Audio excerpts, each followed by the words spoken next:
beliau tak luput daripada cintanya kepada kita umat. Beliau menangis meminta kepada malaikat maut, ya malaikat maut, beginilah rasa sakitnya seperti maut. Demi Allah malaikat maut, timpakan seluruh rasa sakit ini kepada aku. Jangan engkau timpakan kepada umat-umatku, wahai malaikat maut.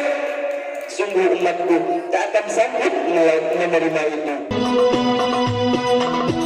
Allah Subhanahu wa Ta'ala telah memberikan fasilitas kepadamu. Pintu langit terbuka, para malaikat berbaris menunggu kedatangan rohmu yang suci. Alhamdulillah. Lalu bagaimana dengan keadaan umatku ya Jibril? Tenang ya Rasulullah. Allah Subhanahu wa Ta'ala juga telah memberikan fasilitas kepada umatmu. Kata Allah, inni haramtul jannata ala sa'iril umat hatta tadkhulaha ummatuka. Surga aku haramkan kepada seluruh umat kecuali umatmu wahai Muhammad telah masuk ke dalam.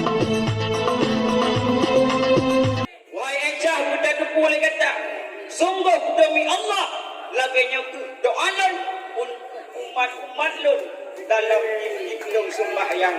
Saking cintanya Rasul kepada katanya umat, sampai-sampai yang dilakai ampun oleh Allah dosa-dosa umatnya tip-tip dalam sembahyang.